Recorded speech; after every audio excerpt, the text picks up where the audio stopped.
स्वागत है आप सभी का एक और न्यू वीडियो पर। देखिए, अगर आप एमपी बोर्ड के न्यू सेशन यानी कि 2023-24 में पढ़ाई कर रहे हैं, आपका एडमिशन हो चुका है, आपका स्कूल स्टार्ट हो चुके हैं, या फिर आप एमपी बोर्ड के न्यू सेशन में एडमिशन करवाने का सोच रहे हैं, तो यहाँ पर एमपी बोर्ड की तरफ से एक ऑफिशियल नोटिस जारी किया गया है, जिसमें कि आपको प्रवेश नीति बताई गई है। सारी चीज़ें इसमें आपको बताई गई हैं कि अगर आप एमपी बोर्ड में पढ़ाई कर रहे हैं, तो कितनी का फीस आपको देनी पड़ेगी, क्या-क्या चीज़ें आपको माननी पड़ेंगी। एंड आपको पता ही है कि एमपी बोर्ड हर बार न्यू सेशन में काफ़ी कुछ चीज़ें चेंज करता है, जिससे कि एमपी बोर्ड एग्जामिनेशन का जो रिजल्ट है वो इम्प्रूव हो, MP board other state board से कॉम्पीट कर पाए। आपको पता ही है एमपी बोर्ड का एजुकेशन सिस्टम काफ़ी नीचे आता है। गजब बेइज्जती है। तो देखते हैं कि इस बार क्या-क्या चीज़ें चेंज हुई हैं, क्या नया एमपी बोर्ड ने किया है। तो अगर आप नए हैं तो सब्सक्राइब के साथ-साथ नोटिफ़िकेशन आइकन ज़रूर से ऑन करके रखिएगा। एमपी बोर्ड के न्यू सेशन की सारी अपडेट्स आप तक टाइम पर पहुँच जाएँगी। एंड देखिए, ये जो पीडीएफ रहेगा पूरा जो एमपी बोर्ड की तरफ से आया है, वो मैं आपको टेलीग्राम पर पोस्ट कर दूँगा। एंड आपका जो रिड्यूस सिलेबस आएगा, अभी आगे ब्लूप्रिंट आएगा, उनके पीडीएफ भी मैं आपको टेलीग्राम पर ही प्रोवाइड करूँगा। तो अगर आपने जॉइन नहीं किया है तो ज़रूर से जॉइन करके रखिएगा। अब देखिए, प्रवेश नीति की अगर बात हो रही है, तो यहाँ पर आपको ये बताया जा रहा है कि एडमिशन के टाइम पर आपको किन-किन चीज़ों का ध्यान देना है।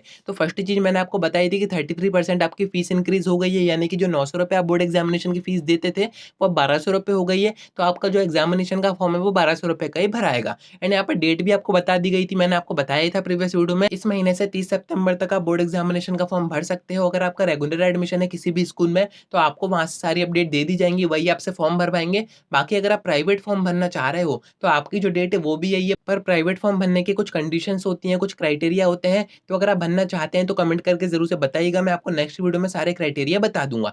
थर्ड नंबर की चीज़ जो यहाँ पर चेंज की गई है वो है आपकी समग्र आईडी। समग्र आईडी आपको अपडेट करवानी है, आप चाहें तो अपने फ़ोन से भी कर सकते हैं, यूट्यूब से सीख के। उसमें अगर कोई भी करेक्शन होना है तो खुद ही कर दीजिए, क्योंकि आपका जो बोर्ड एग्जामिनेशन का फॉर्म है वो समग्र आईडी से ही भराएगा एंड उसी के बेस पर आपका एडमिट कार्ड जारी किए जाएँगे। एंड एडमिट कार्ड में इस बार कोई भी करेक्शन नहीं होगा, ये बात भी यहाँ पर साफ-साफ बताई जा रही है। बाकी सब्जेक्ट का मैंने आपको बता ही दिया था कि जो सब्जेक्ट आपके 9th में है, यानी कि अगर कोई एडिशनल सब्जेक्ट है आपका तो वो 10th में भी रहेगा। ऐसे ही आपकी जो स्ट्रीम 11th में है, आप कॉमर्स से हैं, आर्ट्स से हैं, मैथ्स से हैं, तो वही आपका सेम टू सेम 12th में रहेगा। उसी से आपका बोर्ड एग्जामिनेशन का फॉर्म भराएगा, चेंज यहाँ पर नहीं होगा। बाकी अगर आपको एडिशनल सब्जेक्ट चाहिए तो वो आप चूज़ कर सकते हैं, यहाँ पर इसमें कोई भी बाउंडेशन नहीं है। एंड साथ में आपको ये फीस वगैरह की इन्फॉर्मेशन भी दी गई है कि किस फॉर्म की कितनी फीस रहेगी, तो आप चाहें तो स्क्रीनशॉट कैप्चर करके रख सकते हैं। अगर आपके स्कूल से ज़्यादा माँगी जा रही है, तो आप उनको ये दिखा सकते हैं। बाकी देखिए, आपके स्कूल का जो प्रिंसिपल है उसकी तरफ से कॉन्ट्रैक्ट भी साइन किया जाएगा कि अगर उनकी तरफ से कोई मिस्टेक होती है तो इसकी रिस्पॉन्सिबिलिटी आपके स्कूल की होगी, आगे एडमिट कार्ड में कोई भी चेंजेस नहीं किए जाएँगे। तो यही कुछ कंडीशन आई थी, बाकी आप ये पूरा पीडीएफ टेलीग्राम से पढ़ सकते हैं अगर आपको पढ़ना हो तो। बाकी मेन पॉइंट्स मैंने आपको बता ही दिए हैं। अब देखिए, अभी तक ये जो अपडेट्स आ रही थी वो सिर्फ न्यूज़पेपर में आ रही थी, यानी कि हम पूरी तरीके से उनको नहीं मान सकते थे।